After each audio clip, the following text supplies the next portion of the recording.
Hey everyone, welcome to a new podcast, What Happens When IVF Becomes a Right. We are going to do a number of episodes specifically about the topic of IVF. It's so important. It's popped up in our culture. It's reared its head in a really different and unique way, even in the last year. And this podcast is going to explore the present and the future of IVF and the implications for children's rights. Patient Sunny is joining me for the whole podcast, but our intro episode here, we're joined by Patients and our executive director, Josh Wood. Hey, both of you. Thanks for being here. Hey, it's good to be here. Happy to be here. All right. Well, we've seen IVF in the news a lot more than usual. I think people have had a somewhat familiarity with what IVF is, but our series is going to blow the top off when it comes to the ethical questions. But Patients, can you start us off and just share why did we, as Them Before Us team, want to do a series about IVF? Yeah, absolutely. So IVF has really been in the news a lot in the past 12 months. Early last year, there was a Supreme Court decision from the Alabama Supreme Court ruling in favor of parents who sued an IVF clinic after someone wandered into the back room of the clinic where the embryos were stored, which should have been a secure area. She picked up some of the vials full of embryos and dropped them, destroying the tiny lives inside. And the parents of those embryos sued the clinic. And the Alabama Supreme Court found that because Alabama has a personhood law in place that recognizes personhood of those lives from the moment of fertilization, that the clinic was civilly liable for wrongful death of a minor under Alabama's wrongful death of a minor law. So this caused quite a stir. Immediately following the Alabama decision, IVF was completely halted in the state as clinics were deciding what the implications were. And the president of the American Society for Reproductive Medicine, which is the body that oversees most IVF practitioners in the US, said that no healthcare provider would be willing to provide IVF under this court decision. So the response of the Alabama legislature was to quickly create a carve-out for IVF, protecting clinics from future liability, and thus removing recourse for parents whose embryonic children were negligently destroyed. So this really should have been a case where people looked at it and said, wow, the industry needs more accountability. But unfortunately, what happened was most people sided with the industry. Politicians on both sides of the political aisle started talking about, we really need to make sure that we're protecting the IVF industry. And a lot of campaign promises came out of that, with 2024 being an election year. And notably, President Trump promised federal IVF expansion, even surprising his close advisors when he announced that IVF would be paid for. So we have yet to see exactly what the Trump administration is going to push for from the new Congress and what Congress will agree to. But we are anticipating federal legislation expanding IVF. We saw several bills last year coming from both parties, both on the federal and the state level, expanding IVF, protecting IVF, offering subsidization of IVF. And so this has been, a really hot topic in the news cycle over the past 12 months, and we don't see it going anywhere. But what we do see is a lot of pro-child and pro-life individuals who aren't really equipped to talk about this topic. Their only exposure to IVF is, oh, I know someone who had an IVF baby, but they don't know most of what happened throughout that experience. Or maybe, especially people, my age or younger, they might know someone who was an IVF baby. I have multiple people in my life who were. And so it's hard for people to talk about it because they feel like if they say something criticizing the industry, that might be taken as critiquing the value of somebody's life. And they want to be careful that they're not doing that. But what happens is a lot of people are ill-equipped to address the issue and kind of default towards IVF creates babies, therefore IVF is good. Yeah. Josh, what are your thoughts when you saw it kind of hit the political side of things, and then just seeing Republicans and Democrats basically tripping over themselves trying to talk about who liked IVF better? Coming out of that experience, it was so clear we have to do something on this issue. Now, our organization, Them Before Us, Patients Jen, Katie, we have been talking about this for a long time. However, it was so clear to me, nobody knows what they're talking about. IVF is such a broad topic. There's so much wrapped up in this. There's so many different ways of doing it. There's so many different harms to children. And with every new technological advance, it changes. So coming out of that, man, my heart was, we have to do something. We have to talk. We have to educate. We have to inform people. so that, and this has always been my heart in this, so that people know what they are doing, what they're advocating for, what they're getting their families into before they end up having passed a bill that harms children in a way they never anticipated, before they engage in a fertility practice that ends up with them being heartbroken as they are forced with the decision to abort or freeze 4 or 5 children that they never knew they were creating. I mean, it is incumbent on us, those who know, those who've had the privilege of sitting at the feet of some of our guests, it's incumbent on us to share so that no one, none of our families, none of our friends, none of our legislators make decisions and take us down a path that they never intended. I'd love to lay some personal groundwork just because, immediately when we start talking about IVF or really any of the reproductive technologies, we will get pushback saying, unless you've dealt with XYZ, you're not allowed to talk about it. And I've shared my story on the podcast, which my story is not one of infertility, unless you're using the California definition, which is that I'm a single woman and cannot reproduce asexually. So according to California, like the insurance companies would have to pay for me because I'm infertile. But other than that, it's not touched my life in that way. But I know Josh and Patience both have a unique connection to maybe some of these topics. And I'd love to start there because maybe that will help people listening take the facts. We are going to talk about the facts in this series. Yes, we are going to talk about the ethical questions. That's always going to be true. But our team is not people that are devoid of compassion or experience when it comes to these topics either. So I don't know if either, and both of you have expressed that you're willing to share. So this is not a surprise to you starting the podcast off. But yeah, if one of you would like to start, that would be great. Patience, do you mind me just jumping in? And I want you to add to this if you feel so called. But this whole idea that we are only allowed to speak to ethical issues if we've had personal experience with them. Patience and I have had several conversations about just how much we disagree with this. And again, Patience, I don't want to steal any of your thunder on this, but I am glad to see our country, the collective consciousness, coming out of this world where I am only allowed to say something is wrong or right if I am directly affected by the outcome, or I've been personally a victim of it, or have been a perpetrator of it, or have experienced it firsthand, or someone I very closely love. I mean, that is bogus, and that is a tactic just meant to highlight or to silence people on particular issues, and it's been used so subjectively. The amount of times I've heard people say that men aren't allowed to advocate for the unborn because they don't have a uterus. I mean, give me a break. I think my favorite phrase on that was it was a politician who said, like, well, as a former baby, I would like to say, I love that. And again, Patience, I'll stop talking. I want you to jump in on this, but I think that first has to be wiped away, even though we have our personal experiences with this. To think that you can't just call something wrong because it's wrong, I'm glad is going away.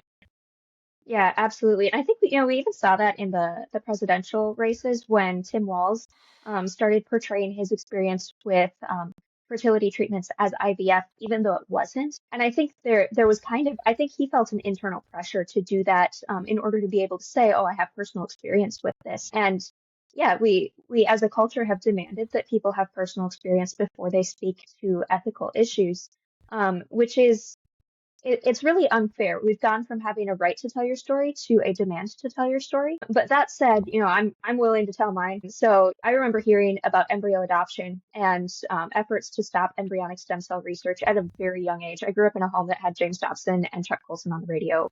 It was on all the time. And so I'd be hearing about these topics when I was like early elementary school, and I'd ask my parents about it.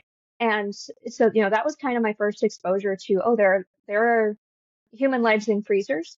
Um, and then in high school, I heard about surrogacy, was shocked and wanted to do something. And my research in surrogacy led to researching IVF more broadly, what's going on with these assisted reproductive technologies.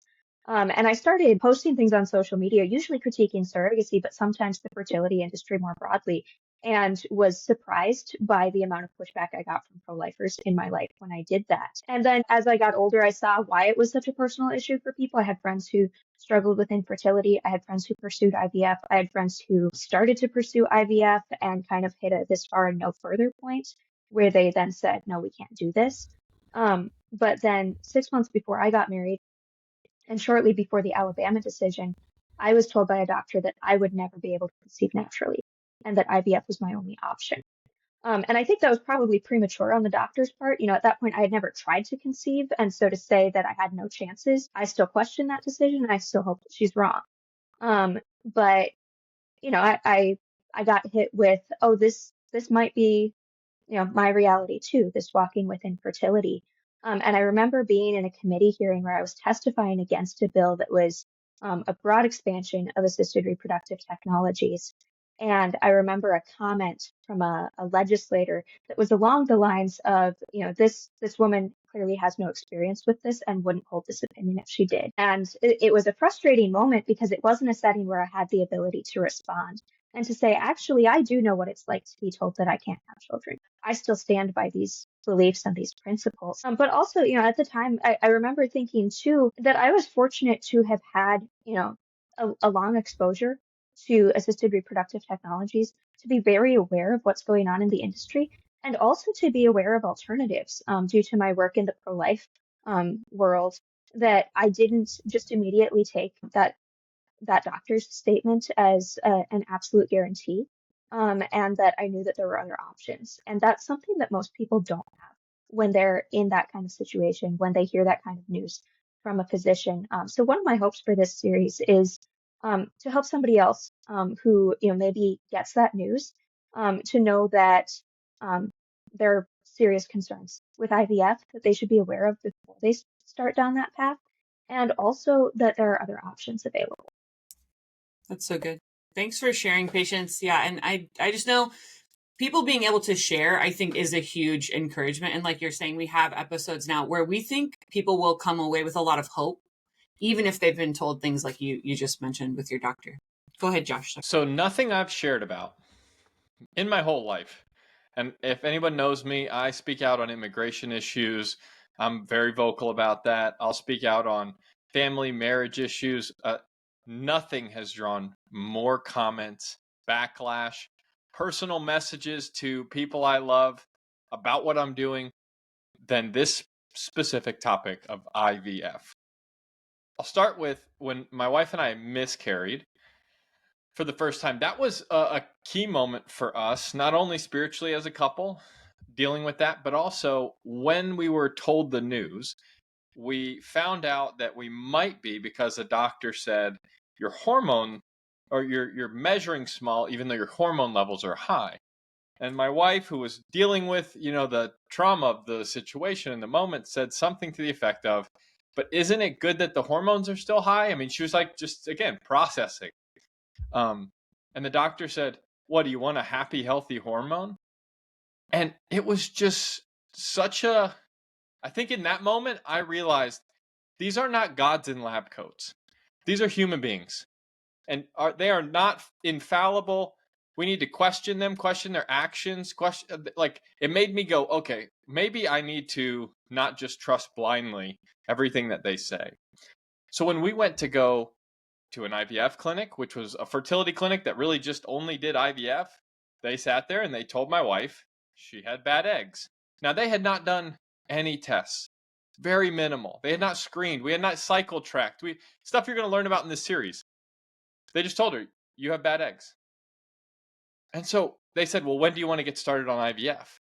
I mean, it was like, for them, they're a hammer, so everything's a nail. But we were a little disabused now of just trusting what someone says because they have a medical degree. And so we went and found someone who shared more of our beliefs and asked them to run some tests. They did. And one of the doctors said, you know what? You're borderline for this one particular thing. And I think if we got you on some medication that prevented clots, I think that might actually help you. Well, we've not had a miscarriage since. And we have 3 beautiful children, a 4th on the way.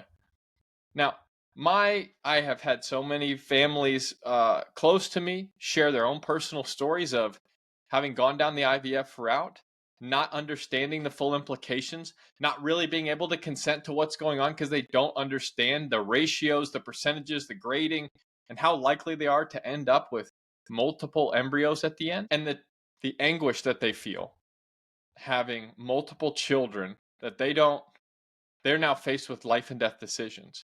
Very, very difficult life and death decisions that they wish they would have never had to face as a couple.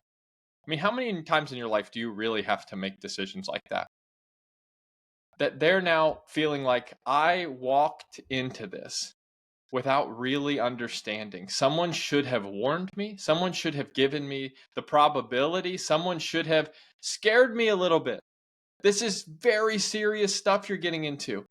But sitting in that doctor's office, it was like, you got bad eggs. I don't know why we just going to go to IVF. When do you want to start? It was almost, nothing was presented around what that process would look like, what could potentially happen in the harvesting of the eggs from my wife, how that could affect her fertility long term, how many they've chose to implant. I mean, there's so many questions that now down the road I understand better. But my heart in this series is, what you choose to do is between you and God. We have our own positions on this as an organization and as people. But what we will not let you do coming out of this series is to walk away uninformed. We want you to have the tools to make what you feel is an informed decision.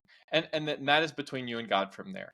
Again, my position is, I think IVF is fraught with harms to children, and we have to avoid them all at all costs without compromise. However, again, my heart in this is that you go through it and you make your own choices. And you now feel like you have the ammunition you need to push back on a doctor who, again, may present this as a one-sided case or may try to push you into a certain option, or so that you can kind of begin to test and research who's a doctor that will align with my values and support me in my goals to do this in a certain manner. Or because I have couples I know as well who have gone to amazing lengths to try to do this process as ethically as they possibly can. And again, they had to find doctors who are willing to go with them there. And though I think we want to also give you the tools to be able to do that if you so choose as well. Yeah, thank you so much for sharing, Josh, too. Great perspective. Out of this series, too, I think people will come away with quite a few different resources, whether it's for information, whether it's for practical help. So that's a really exciting piece. I'd love to finish this intro episode with just talking about why does IVF matter from a children's rights perspective. So we hit the personal a little bit. We've talked about, something can be ethically right or wrong, whether we've had an intersection with it or not. Of course, that's true. But why does it matter to anyone who cares about the rights of children? Let's start with patients and then go to Josh. hmm Yeah, so as Josh mentioned, IVF is fraught with ethical and child harming concerns. And only a fraction, like a very tiny fraction, of the embryos created via IVF make it to live birth. 90% do not, which in and of itself should be a significant pause moment for people who come at this from a children's rights perspective. How many children's rights to life is violated by this industry? And then also, IVF has opened and continues to open pathways to some very troubling technologies that violate children's rights to their mom and dad. We're going to talk about surrogacy in this series in one of our episodes, violating a child's right to be born free and never be exchanged for money. There are ways that the future of this technology could continue to create much broader ethical concerns. We've got a couple guests who are going to talk about the future of IVF. And also children's right not to be weeded out, screened out as genetically unfit, or even not selected because they're the wrong sex. Because anytime that you're creating life outside the womb and you're freezing human beings, you're going to have ethical concerns that come with that and that are opened by that. But we also want to help our audience think about some of the tangential things that come with IVF and have been enabled by IVF, things like egg donation, surrogacy, pre-implantation, genetic screening, all of these other ethical concerns that are attached as well. And I'll add that my brother and sister were twins born of IVF. And nothing we share, even with couples we know that are currently going through it, nothing we share is shame or condemnation or ingratitude for the lives that, are represented in my own family. again, we feel it's incumbent on us because we've been exposed to this information to make sure you've got it too. Now, obviously, every single life that's born successfully, no matter how fraught the circumstances to get there, is an incredible gift. And those people deserve to be loved and cared for. Again, they're my own family members. We would never do anything other than that. And if you've gone through this and maybe you have guilt, shame that is associated with having gone through this, having to be faced with some of those decisions, or maybe you're reckoning now with some of the choices you've made in the past or still have to make, in the future, as potentially you've got embryos on ice. There's grace and there's understanding, and we as an organization, we are so willing. We are an accessible organization. You can email us at thembeforeus.com, to help you walk through this, to evaluate your choices, to find people who can help walk you through this technologically or medically. We are here for you. Again, our desire always is not to shame, not to critique, but to always put the child at the center and to advocate for them. Even if they're currently frozen in a lab and they have no one advocating for them, or you as a family are trying to figure out, well, okay, now that I've done this, how do I put the child first? What are the decisions I make from here? We're here for that. That would be a wonderful outcome of this show, is to be able to walk with you through that. We would consider it a privilege. Again, thembeforeus.com. You can find our contact info there. Reach out to us. We'd be happy to help. That's great reminders, Josh. Thanks so much. Well, everyone, we hope you will enjoy this series. What happens when IVF becomes a right? You will have to listen to these episodes and hear from our experts, and you will learn along with us, patients and I, as we interviewed and journeyed through this together. Thank you so much for listening, everyone. Thanks for joining the Them Before Us movement.